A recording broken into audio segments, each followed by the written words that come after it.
Cumprimento a todos os meus irmãos com a paz de Jesus. Seja bem-vindo ao estudo da lição da Escola Sabatina número 9, Missão em favor dos poderosos. Antes de começar, vamos orar. Pai querido que estás nos céus, na tua presença estamos te adorando, louvando o teu nome, porque só o Senhor merece todo louvor e adoração. É em nome de Jesus que eu suplico que o Senhor derrame o Espírito Santo sobre mim e os meus irmãos, que ao abrirmos a tua palavra, o Espírito Santo venha falar ao nosso coração e que o Senhor responda às orações dos teus filhos, em nome de Jesus. Amém, Senhor. Missão em favor dos poderosos. O verso áureo: de que adiantará uma pessoa ganhar o mundo inteiro e perder a sua alma? Ou que dará uma pessoa em troca da sua alma? Mateus 16, 26. Embora tenha sido escrita há muitos anos, a Bíblia é a revelação da verdade divina ao mundo. É a revelação escrita. Tem a revelação personificada, que é Jesus, tem a revelação através da natureza, mas a Bíblia é a revelação escrita de Deus. Um dos aspectos da verdade é o ensino sobre a natureza humana. Tanto na antiga Judéia, antes de Cristo, quanto no Brasil do século XXI, a constituição dos seres humanos é essencialmente a mesma. Somos pecadores necessitados da graça divina. O coração humano, no Antigo e no Novo Testamento, é um coração mau, enganoso. Temos a natureza pecaminosa já de nascimento e precisamos da natureza santa e espiritual de Jesus, que somente o Espírito Santo pode gerar em você e em mim essa natureza santa e espiritual. Isso inclui os ricos, inclui os poderosos, os quais nos tempos bíblicos não eram diferentes dos ricos e poderosos dos tempos modernos, em especial no tocante à busca por riqueza, fama e poder, muitas vezes, mas nem sempre, à custa dos vulneráveis. No entanto, Deus está preocupado com a salvação dos ricos, Deus está preocupado com a salvação dos poderosos, da mesma forma como se preocupa com a salvação dos pobres e dos necessitados. A Bíblia dá exemplos emocionantes de personagens poderosos, ou ricos, ou ambos, como Deus os usou para abençoar as nações, citando como exemplo Abraão, Isaque, Jó, Salomão, José, para citar somente alguns. Todos estes foram ricos, poderosos e foram usados por Deus. Nesta semana vamos explorar a missão de Deus para com os ricos e poderosos. Acompanhe-nos nesta jornada enquanto vemos como o Pai Celestial alcançou alguma dessas pessoas e como está chamando e preparando os adventistas do sétimo dia para testemunhar a esse grupo de pessoas no presente também. Você é chamado por Deus para testemunhar para pobres e ricos, pessoas de toda a etnia, de todas as culturas, de todas as classes econômicas. Você e eu somos chamados para testemunhar. E o poder do Espírito Santo nos capacita, porque Jesus disse: recebereis a virtude do Espírito Santo e sereis minhas testemunhas, tanto em Jerusalém, como na Judéia, em Samaria e até os confins da terra. Esta missão toca a mim e a você, meu querido irmão. Aleluia! Na parte de domingo, Nabucodonosor, rei de Babilônia, construiu a cidade de Babilônia, esta cidade que se tornou uma das 7 maravilhas do mundo antigo. Nabucodonosor tinha muito do que se orgulhar, porque ele era o mais poderoso rei no tempo em que o Império de Babilônia dominava o mundo, representado lá na estátua de Daniel, capítulo 2, pela cabeça de ouro. Dominava o mundo inteiro. Era a cidade dourada, com seus jardins suspensos, uma fortaleza invulnerável. Mas, queridos, Nabucodonosor era idólatra, um pagão de coração, e Deus, levando Daniel e os seus companheiros para dentro da corte de Babilônia, colocou estes 4 jovens hebreus na presença de Nabucodonosor e eles testemunharam. Quando você lê o livro de Daniel, desde o capítulo 1, você vê como Deus atuou através destes 4 jovens, fazendo com que eles se tornassem mais bonitos, mais inteligentes e influenciaram Nabucodonosor. No capítulo 1, vemos como Deus usou os 4 jovens para impressionar Nabucodonosor, para que ele também tivesse a sua atenção chamada para o Deus de Israel, o Santo de Israel. No capítulo 2, Deus deu um sonho para Nabucodonosor, mostrando os fins dos tempos, o que aconteceria nos últimos dias. Aquela estátua com cabeça de ouro, peito e braços de prata, quadril de bronze, pernas de ferro e pés em parte de ferro e em parte de barro. E mostrou também a pedra que é a volta de Jesus, que destruiria todos os reinos da terra para implantar o reino do nosso Senhor Jesus Cristo. Veja que Deus se revelou a Nabucodonosor no capítulo 1, no capítulo 2, mas não foi suficiente. E a tentativa de salvar Nabucodonosor, um homem rico e poderoso, ela foi uma insistência, uma determinação divina.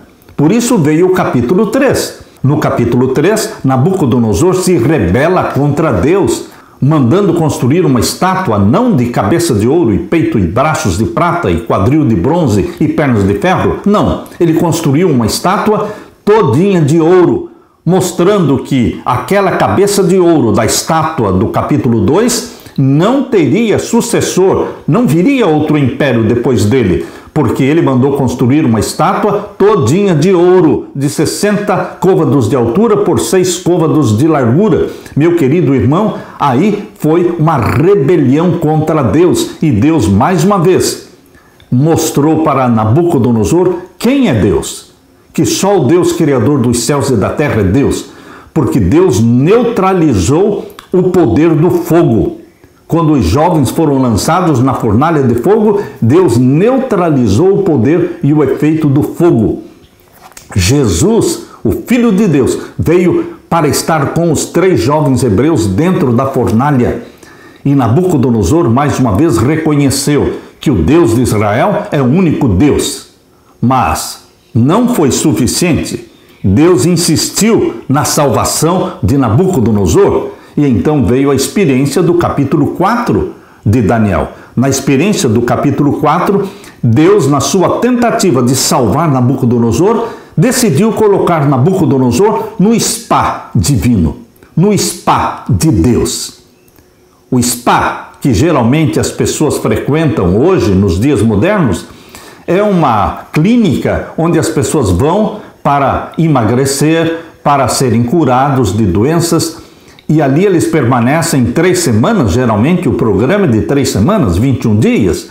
Mas o spa de Deus, onde Nabucodonosor foi colocado, foi um spa de 7 anos. 7 anos, comendo grama, bebendo água. E, queridos, este spa de 7 anos funcionou, porque Nabucodonosor reconheceu finalmente o Deus de Israel como o único Deus verdadeiro e foi convertido ao Deus de Israel. Portanto, você vê na experiência, no livro de Daniel, na experiência de Nabucodonosor, a tentativa, a determinação de Deus de salvar. Deus quer salvar pobres e ricos, poderosos também. Como adventistas do 7º dia, cremos no que é conhecido como expiação ilimitada. O que significa isso? Isso significa que, em contraste com alguns cristãos, nós cremos que a morte de Cristo foi por toda a humanidade, não apenas por um grupo especial de predestinados para a salvação. Nós cremos que todos os que nascem no planeta Terra nascem predestinados para a salvação porque Jesus já morreu por eles.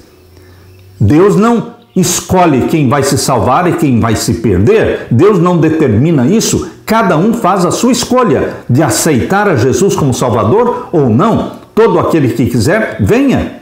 E todo aquele que quiser, tome de graça da água da vida. Isto é o que está em Apocalipse 22 e o verso 17. A expiação ilimitada. Jesus morreu por todos. É isso que lemos em 1 Timóteo 2,4. Que Deus deseja que todos sejam salvos e cheguem ao pleno conhecimento da verdade. Jesus se ofereceu como sacrifício pelos nossos pecados, e não somente pelos nossos próprios pecados, mas também pelos pecados do mundo inteiro. Isso é o que está na primeira carta de João, capítulo 2 e o verso 2. Por isso, todos foram escolhidos antes da fundação do mundo. Todos os seres humanos. Isso é o que está em Efésios, capítulo 1, verso 4. Ainda que nem todos escolham a Jesus, mas Jesus morreu por todos. Aqueles que se perderem, e muitos vão se perder, é por sua própria decisão de andar no caminho largo, de rejeitarem a Jesus Cristo. Portanto, meu querido irmão, aqui em Daniel capítulo 4, abra sua Bíblia. Em Daniel capítulo 4, Deus revela a insistência dele em salvar este rei idólatra, pagão, mas que finalmente se rendeu aos pés de Jesus Cristo. Abra sua Bíblia em Daniel, o capítulo 4. Aqui lemos o testemunho de Nabucodonosor. O capítulo 4 é um testemunho escrito por Nabucodonosor, não foi escrito por Daniel. Nabucodonosor escreveu e foi introduzido no livro de Daniel, capítulo 4, verso 1 em diante. Nabucodonosor, rei, a todos os povos, nações e línguas que moram em toda a terra, paz vos seja multiplicada. Pareceu-me bem fazer conhecidos os sinais e maravilhas que Deus, o Altíssimo, tem feito para comigo. Quão grandes são os seus sinais e quão poderosas as suas maravilhas. O seu reino é um reino sempiterno e o seu domínio de geração em geração. Eu, Nabucodonosor, estava sossegado em minha casa e florescente no meu palácio, tive um sonho que me espantou e as imaginações na minha cama e as visões da minha cabeça me turbaram. Então, aqui está o testemunho de Nabucodonosor. Ele sonhou e no sonho ele viu uma grande árvore, uma árvore muito grande, e todos os animais do campo, todos se abrigavam debaixo das sombras desta grande árvore. Esta árvore representava Nabucodonosor, que dominava o mundo todo naquele tempo. Mas no sonho ele percebeu que aquela árvore foi cortada, foi derrubada, mas ficou o tronco, ficou a raiz.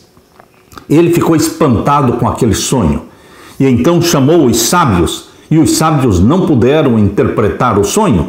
Aí chamou a Daniel, e Daniel então veio até Nabucodonosor para interpretar o sonho. E Daniel deu a interpretação, porque Deus deu o dom a Daniel de interpretar sonhos e visões.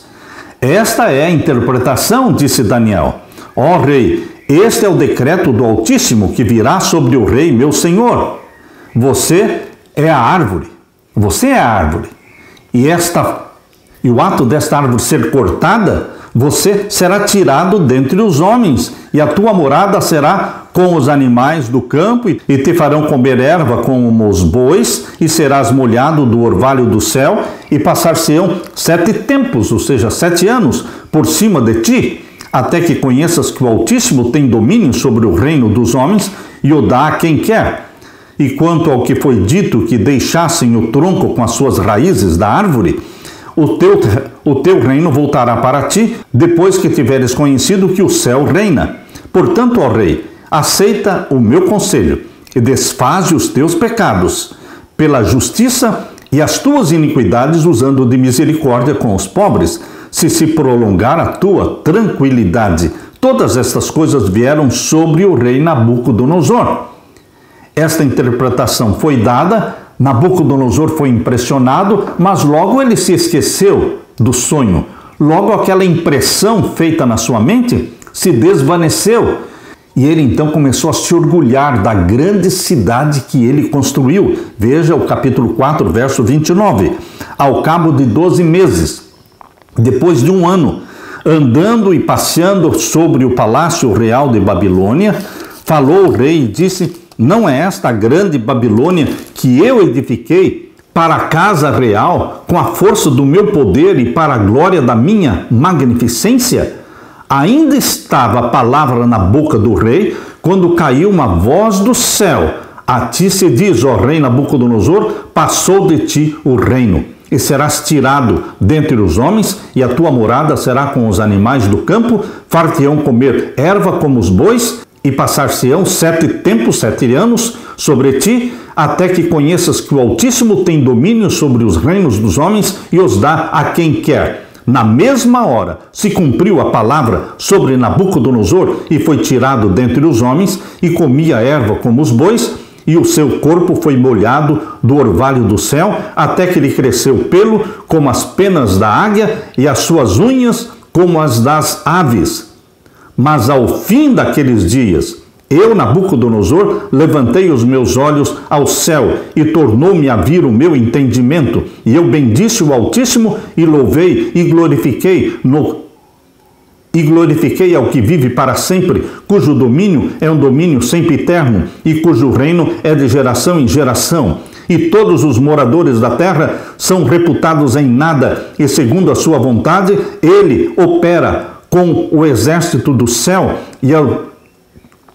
e os moradores da terra, não há quem possa estorvar a sua mão e lhe diga: que fazes? No mesmo tempo me tornou a vir o meu entendimento, e para a dignidade do meu reino tornou-me a vir a minha majestade e o meu resplendor, e me buscaram os meus capitães e os meus grandes, e fui restabelecido no meu reino, e a minha glória foi aumentada. Agora, pois, eu, Nabucodonosor, louvo e exalço e glorifico ao Rei do céu, porque todas as suas obras são verdade, e os seus caminhos juízo, e pode humilhar aos que andam na soberba. Meu querido irmão, aqui está a conversão de Nabucodonosor. Deus conseguiu, depois de várias tentativas, Nabucodonosor se rendeu ao Deus de Israel, ao Santo de Israel. Foi convertido.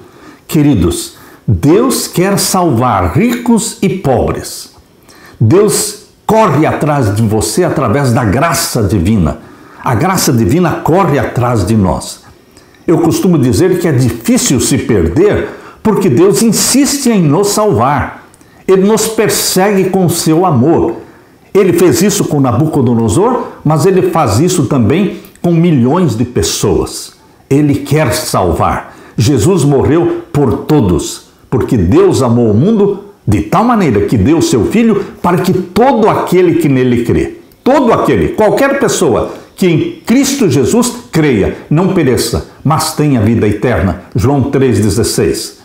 Esta é a crença e esta é a salvação, é a graça divina que chegou até mim e até você. Aleluia! Na parte de segunda-feira, Naamã, um outro homem rico e poderoso, que se tornou leproso, e ele, como um leproso, não tinha cura, assim como muitas pessoas hoje ainda estão doentes por doenças incuráveis, humanamente incuráveis. Mas Deus é o mesmo que curou Naamã, esse mesmo Deus cura os doentes hoje. Naamã é um oficial do rei da Síria. E você pode ler esta história no segundo livro de Reis, no capítulo 5. O segundo livro de Reis, o capítulo 5, vamos ver a partir do verso 1 até o verso 19. Leia comigo. Aqui diz sobre Naamã: e Naamã, chefe do exército do rei da Síria, era um grande homem diante do seu senhor e de muito respeito, porque por ele o Senhor deu livramento aos sírios. E era este varão valoroso, porém leproso. E saíram tropas da Síria e da terra de Israel e levaram presa uma menina que ficou ao serviço da mulher de Naamã. E disse esta à sua senhora: oxalá que o meu senhor estivesse diante do profeta que está em Samaria, ele o restauraria da sua lepra. Então entrou Naamã e o notificou a seu senhor, dizendo: assim e assim falou a menina que é da terra de Israel. Meu querido irmão, você já conhece a história? Você pode ler a história no capítulo 5 do segundo livro de Reis. Naamã, juntamente com uma comitiva, soldados que o acompanharam, ele foi até Israel para conhecer o profeta Eliseu. Mas primeiramente ele foi ao rei de Israel, pensando que o rei de Israel providenciaria a sua cura. O rei de Israel ficou zangado, dizendo: eu não tenho poder para curar ninguém. E no verso 8, capítulo 5 do segundo livro de Reis, capítulo 5, verso 8, diz: sucedeu, porém, que ouvindo Eliseu, homem de Deus, que o rei de Israel rasgara os seus vestidos, mandou dizer ao rei: por que rasgaste o teu vestido? Deixa ouvir a mim, e saberá que há profeta em Israel. Veio, pois, Naamã com seus cavalos e com seu carro e parou à porta da casa de Eliseu. Então Eliseu lhe mandou um mensageiro, dizendo: vai e lava-te 7 vezes no Jordão, e a tua carne te tornará e ficarás purificado. Porém Naamã muito se indignou e se foi, dizendo: eis que eu dizia comigo, certamente ele sairá, por-se-á em pé, e invocará o nome do Senhor seu Deus, e passará sua mão sobre o lugar e restaurará o leproso. Não são porventura Abana e Farpar, rios de Damasco, melhores do que todas as águas de Israel? Não me poderia eu lavar neles e ficar purificado? E voltou-se e se foi com indignação.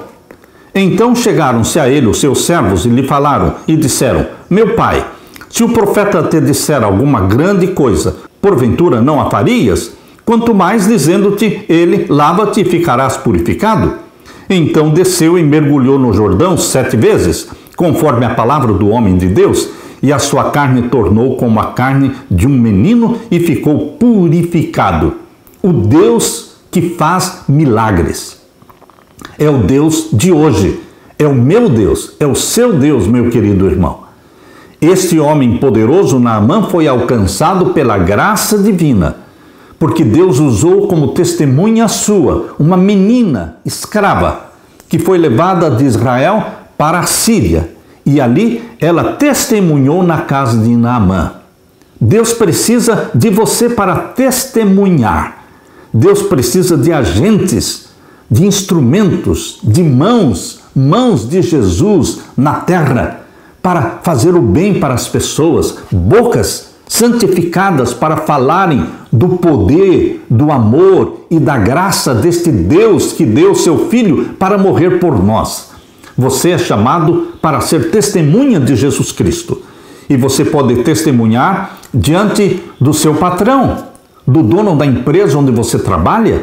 Você pode testemunhar dentro da casa onde você trabalha. Se você trabalha como empregado doméstico, empregada doméstica, você pode testemunhar diante dos seus patrões.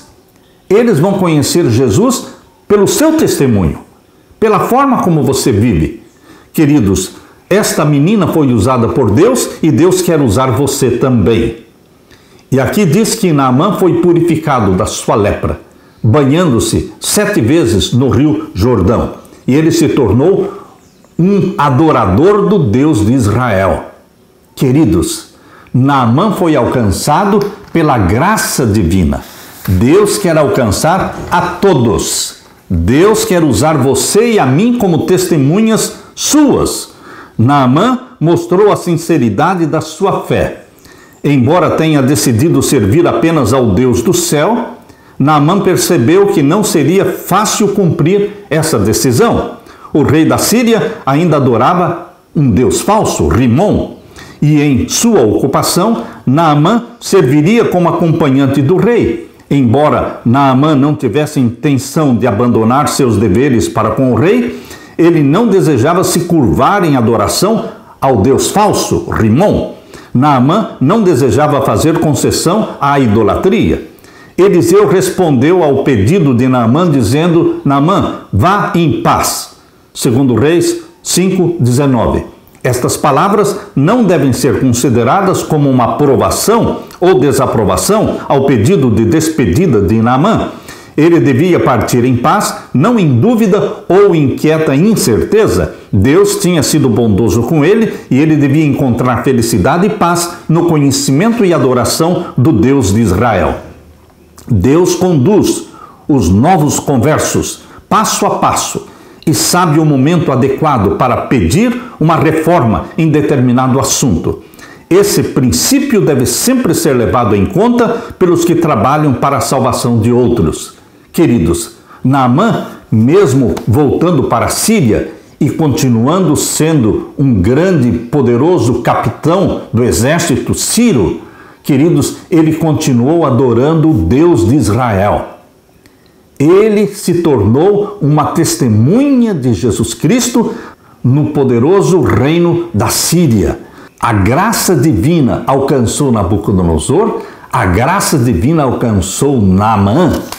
Hoje Deus tem poderosos e ricos espalhados pelo mundo. Não são muitos, mas Deus precisa de instrumentos divinos, homens e mulheres que sejam fiéis, testemunhas de Jesus Cristo e possam testemunhar diante destas pessoas que não poderão ser alcançadas de outra forma, senão pelo testemunho de alguém que entra em contato com elas, ou na empresa onde eles trabalham, ou na casa onde eles trabalham. De alguma forma, você poderá ser usado como testemunha de Jesus Cristo.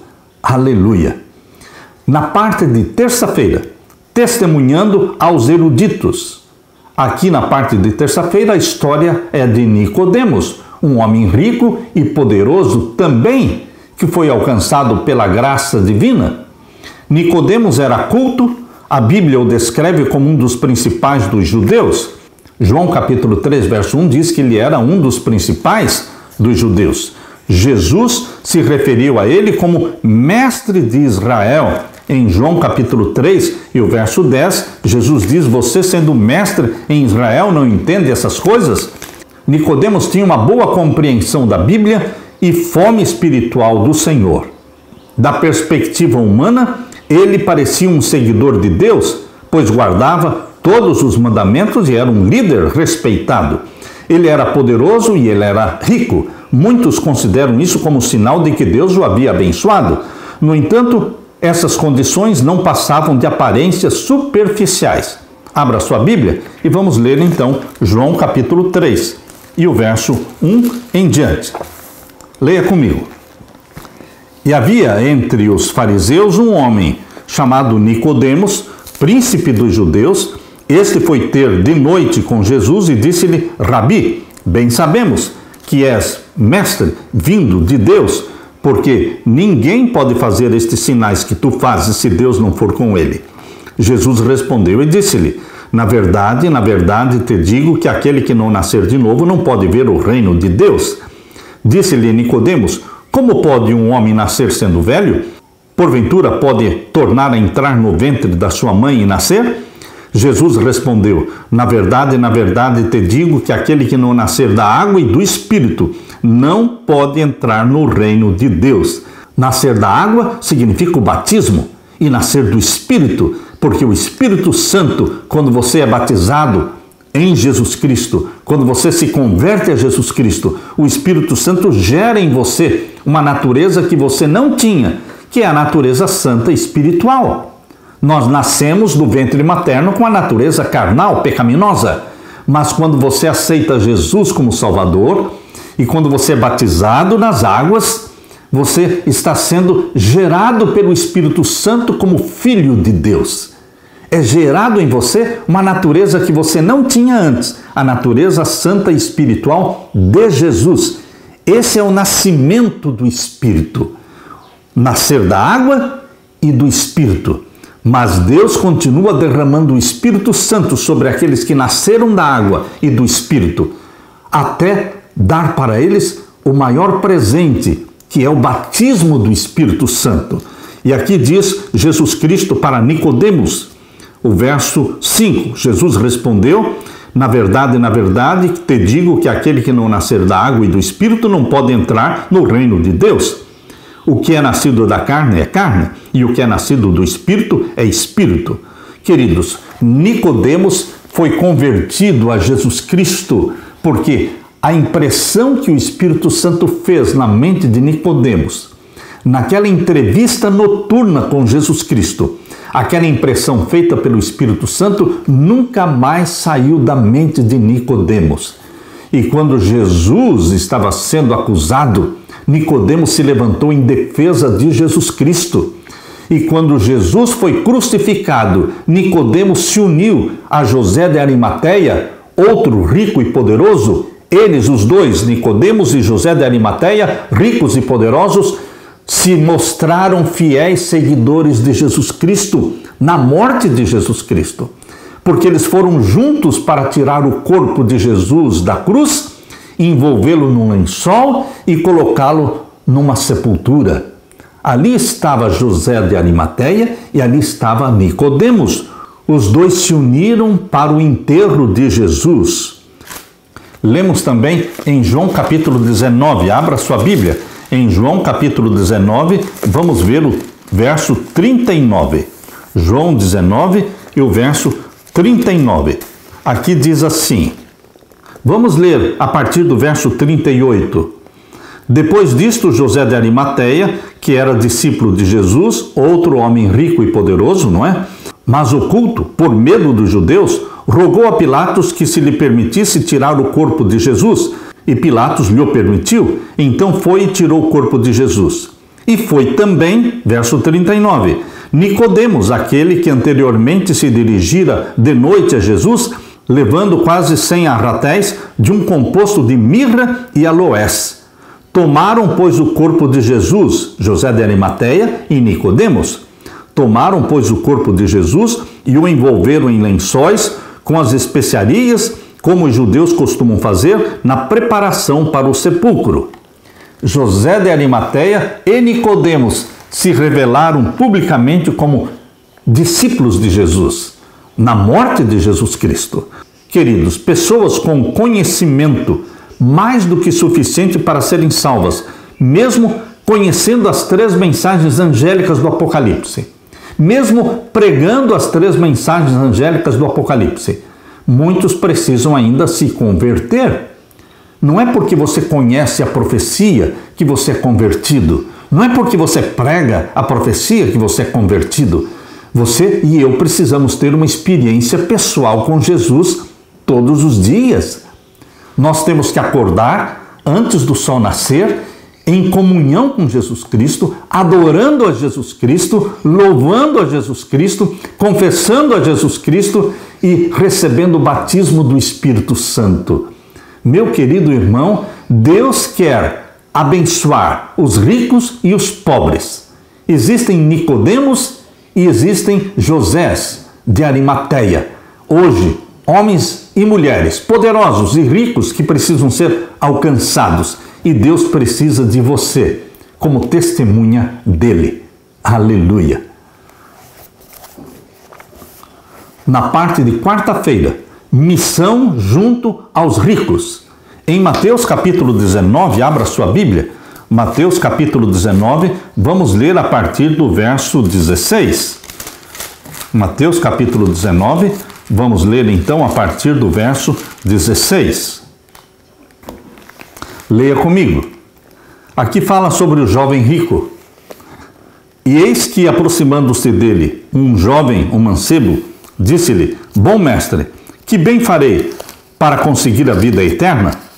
E ele disse-lhe: Por que me chamas bom? Não há bom senão um, que é Deus. Se queres, porém, entrar na vida, guarda os mandamentos. Disse-lhe ele: Quais? E Jesus disse: Não matarás, não cometerás adultério, não furtarás, não dirás falso testemunho, honra o teu pai e a tua mãe, e amarás ao teu próximo como a ti mesmo. Disse-lhe o mancebo: Tudo isso tenho guardado desde a minha mocidade, que me falta ainda? Disse-lhe Jesus: Se queres ser perfeito, vai, vende tudo o que tens e dá aos pobres, e terás um tesouro no céu, e vem e segue-me. E o mancebo, ouvindo esta palavra, retirou-se triste, porque possuía muitas propriedades. Disse então Jesus aos seus discípulos: Em verdade vos digo que é difícil entrar um rico no reino dos céus.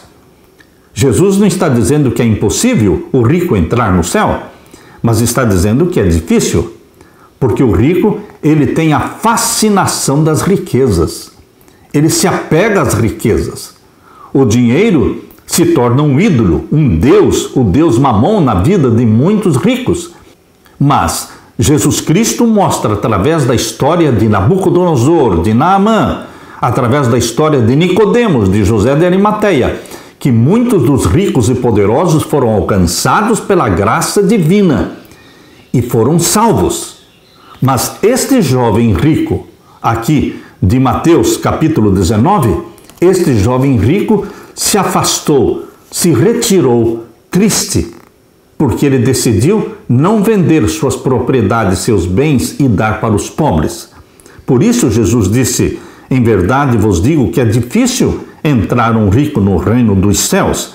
E outra vez vos digo que é mais fácil passar um camelo pelo fundo de uma agulha do que entrar um rico no reino de Deus.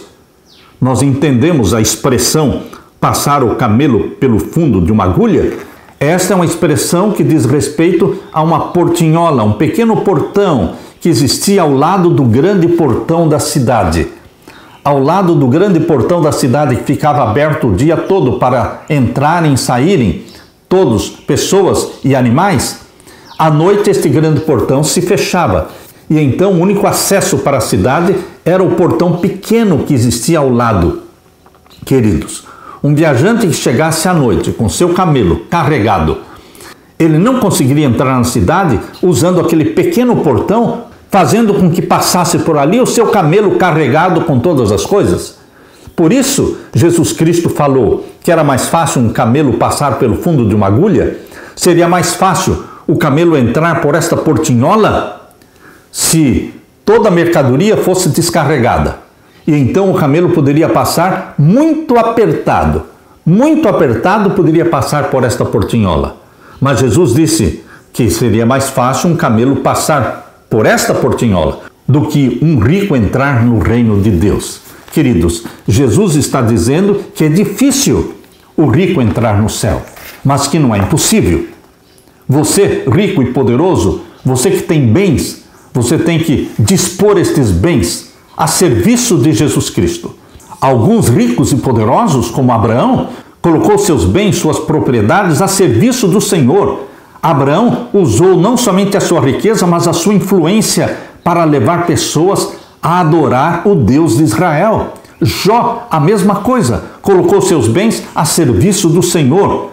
Assim também fez Nicodemos, assim também fez José de Arimateia, assim também fez José Bates. José Bates, um dos pioneiros da Igreja Adventista, ele dispôs todos os bens que ele tinha para o serviço do Senhor. Vendeu tudo e usou o dinheiro para pregação do Evangelho. Queridos, nós podemos sim nos tornar instrumentos de Deus, sendo ricos ou sendo pobres. O que Deus quer é alcançar a todos. Aqui diz que existe um ministério de Deus a favor dos ricos. Embora seja difícil o rico se salvar, e são poucos os que se convertem, nós não poderemos desistir e pregar o Evangelho para os ricos e poderosos. A interação de Jesus com o jovem rico mostra que a riqueza pode ser uma armadilha muito perigosa. Pessoas ricas querem ser tratadas de forma diferente. Ricos e pobres têm o mesmo destino, a sepultura. Isso significa que os ricos necessitam tão desesperadamente da salvação quanto qualquer outra pessoa. A despeito do que o dinheiro possa comprar, ele não pode isentar ninguém da morte. Essa isenção acontece apenas como um presente oferecido gratuitamente por Jesus a quem quer que reivindique-a pela fé. Eu sou a ressurreição, disse Jesus, e a vida. Quem crê em mim, ainda que morra, viverá. João 11, 25. Lucas capítulo 19 fala de um outro rico. Veja, um contraste. Um contraste poderemos ver em Lucas capítulo 19. Vamos ver então o verso 1 até o verso 10. Aqui em Lucas 19, verso 1 a verso 10, fala de um outro rico, Zaqueu. Leia comigo. E tendo Jesus entrado em Jericó, ia passando, e eis que havia ali um varão chamado Zaqueu, e era este um chefe dos publicanos, e era rico. Outro rico e poderoso. Mas veja o contraste entre este Zaqueu e o jovem rico. Verso 3. E procurava ver quem era Jesus, e não podia, por causa da multidão, pois era de pequena estatura. E correndo adiante, subiu a uma figueira brava para o ver, porque havia de passar por ali. E quando Jesus chegou àquele lugar, olhando para cima, viu-o e disse-lhe: Zaqueu, desce depressa, porque hoje me convém pousar em tua casa. E apressando-se desceu e recebeu-o gostoso. E vendo todos isto, murmuravam dizendo que entrara para ser hóspede de um homem pecador. E levantando-se Zaqueu, disse ao Senhor: Senhor, eis que eu dou aos pobres a metade dos meus bens, e se em alguma coisa tenho defraudado alguém, o restituo quadruplicado, 4 vezes mais. E disse-lhe Jesus: hoje veio salvação a esta casa, pois também este é filho de Abraão, porque o Filho do Homem veio buscar e salvar o que se havia perdido. Meu querido irmão, que história linda a história de Zaqueu. Ele se dispôs a vender e dar os seus bens aos pobres. Jesus não precisou falar para Zaqueu o que falou para o jovem rico: vai, vende tudo que tens, dá aos pobres, vem e segue-me. Jesus não pediu isso de Zaqueu. Por quê? Porque o coração de Zaqueu não estava na riqueza. O coração do jovem rico estava na riqueza. A riqueza era um ídolo para ele. Mas no caso de Zaqueu, a riqueza não era um ídolo para ele. Ele se dispôs voluntariamente a dar para os pobres e devolver 4 vezes mais daqueles que ele havia defraudado. Meus queridos, aqui está o contraste do jovem rico e de Zaqueu. Zaqueu foi salvo pela graça de Deus. O jovem rico saiu da presença de Jesus triste, dando as costas para a salvação. Perdeu-se porque amou o Deus Mamom. Zaqueu respondeu a Jesus de um modo que, infelizmente, o jovem rico não fez.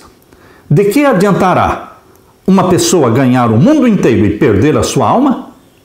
Você tem dinheiro? Você tem bens e propriedade? Fale para Jesus Cristo: eis-me aqui, Senhor, com os bens que o Senhor me deu. Eu quero te servir. Me mostre quando vender, por quanto vender, a quem vender, e me mostre aonde aplicar esse dinheiro para ajudar a pregação do Evangelho. Jesus Cristo vai responder a sua oração. E você pode ser um rico e poderoso salvo em Jesus Cristo, porque você adora o Deus de Israel. Você não adora o Deus Mamom. Você não permite que o dinheiro tenha esse poder sobre você. Você usa o dinheiro para ajudar o necessitado, ajudar o órfão, a viúva. Queridos, Deus faça de você um Zaqueu. Deus faça de você um Nicodemos, um José de Arimateia. Que Deus te abençoe. Aleluia. Na parte de quinta-feira, missão junto aos poderosos.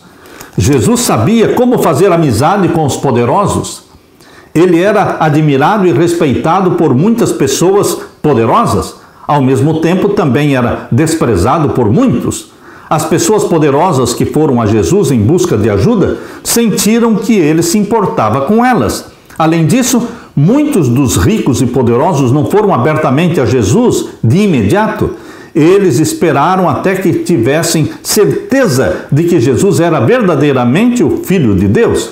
Foi assim com Nicodemos, foi assim com José de Arimateia. Os ricos são mais cautelosos e eles demoram mais para se declararem publicamente ao lado de Jesus. Abra sua Bíblia e vamos ler Mateus capítulo 27. Mateus capítulo 27, vamos ver os versos 57 em diante. Mateus capítulo 27 e o verso 57 em diante. Leia comigo. E vinda já à tarde, chegou um homem rico de Arimateia, por nome José, que também era discípulo de Jesus. Este foi ter com Pilatos e pediu-lhe o corpo de Jesus. Então Pilatos mandou que o corpo lhe fosse dado. E José, tomando o corpo, envolveu num fino e limpo lençol. Essa mesma descrição, quando feita pelo profeta João, lá no Evangelho de João, menciona o nome de Nicodemos. José de Arimateia não estava sozinho. Nicodemos se uniu a ele e juntos fizeram o enterro de Jesus. Prepararam o corpo de Jesus e fizeram seu enterro, colocando na sepultura de José de Arimateia. E aqui o verso 60. E o pôs no seu sepulcro novo, que havia aberto em rocha, e rodando uma grande pedra para a porta do sepulcro, foi-se. E estavam ali Maria Madalena e outra Maria assentadas defronte do sepulcro. Então, estas mulheres também, elas participaram, elas estavam juntas, participando do sepultamento de Jesus Cristo. Queridos, até esse momento, não ouvimos nada de José de Arimateia. Durante todo o ministério de Jesus Cristo, ele não aparece. Você lê Mateus, Marcos, Lucas e João, José de Arimateia não aparece, até que Jesus Cristo foi morto. Quando Jesus morreu, José de Arimateia surgiu como uma estrela brilhante. Ele era um fiel seguidor de Jesus Cristo ocultamente. De repente, quando Jesus Cristo foi morto, José de Arimateia, um homem rico, apareceu, quase que do nada, e é usado para o cumprimento da profecia. Deus usou e continuará a usar os ricos para os seus propósitos. Por isso, no cumprimento da missão, a igreja deve alcançar também os ricos. Nessa obra, o primeiro desafio é fazer amizade com pessoas poderosas. Permita que Deus dirija os encontros com tais pessoas. Jesus fez isso. Elas se tornaram testemunhas da sua mensagem cura e poder. Elas foram convencidas nos bastidores de que ele, Jesus, era o Filho de Deus. Pessoas poderosas, elas procurarão se associar com o ministério genuíno por uma série de razões. Elas querem fazer parte de algo bom que está mudando a vida das pessoas. Elas sabem que o envolvimento com essa obra pode mudar também a vida delas. Essa é a maneira sutil pela qual ricos e poderosos podem obter a ajuda de que precisam sem divulgar publicamente suas necessidades. Uma outra etapa é começar um ministério genuíno com uma avenida pela qual ricos e poderosos participem dos serviços de Deus. Reserve algum tempo, meu querido irmão, minha querida irmã.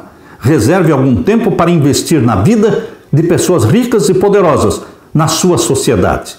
Adicione à sua lista de oração diária algum incrédulo, algum rico e poderoso que precisa ser alcançado por Jesus.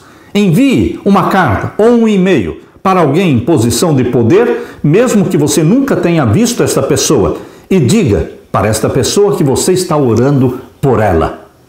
Deixe-se usar por Deus. Jesus ama pobres e ricos. Ele morreu por príncipes e por indigentes e conhecia a maneira mais eficaz de alcançar o coração dessas pessoas. Somos desafiados a alcançar pessoas poderosas com o Evangelho de Jesus. Elas precisam tanto de salvação quanto qualquer pessoa, mesmo que, infelizmente, não percebam isso por causa da segurança falsa que acreditam que a sua riqueza possa oferecer. Muito se diz quanto ao nosso dever para com os pobres, negligenciados. Não se deveria, porém, dar alguma atenção aos negligenciados ricos? Muitos consideram essa classe um caso perdido, mas não é um caso perdido. Milhares de ricos têm baixado ao túmulo inadvertidos, não convertidos. Mas, por mais indiferentes que pareçam, muitos entre eles são almas oprimidas e que precisam. Tanto na casa dos pobres existe sofrimento, como na casa dos ricos existe sofrimento. A infelicidade bate à porta de qualquer um. Meu querido irmão, ninguém, sendo rico ou pobre, ninguém está satisfeito. Todos têm a necessidade de um Salvador. Portanto, Deus vai derramar o Espírito Santo sobre você. nós poderemos nos envolver num projeto chamado Projeto Nicodemos, alcançando pessoas ricas e poderosas, ou através do trabalho nosso numa empresa, alcançando nossos patrões, ou através de trabalhos domésticos em casas, em mansões, onde você entra e você trabalha ali e você está testemunhando diante de um homem, de uma mulher, do amor de Jesus Cristo. Que Deus use você, meu querido irmão, como usou aquela meninazinha que foi levada como escrava de Israel para a casa de Naamã, o capitão Ciro. Que Deus o use poderosamente. Coloque-se nas mãos de Deus, dizendo: eis-me aqui, Senhor, usa-me a mim, toca os meus lábios com a brasa viva do teu altar, purifica-me do meu pecado e batiza-me com o Espírito Santo, usa-me como teu instrumento, aonde quer que eu for, é em nome de Jesus Cristo que eu peço. Amém e amém. Que Deus derrame sobre você o Espírito Santo e que Jesus te dê a paz.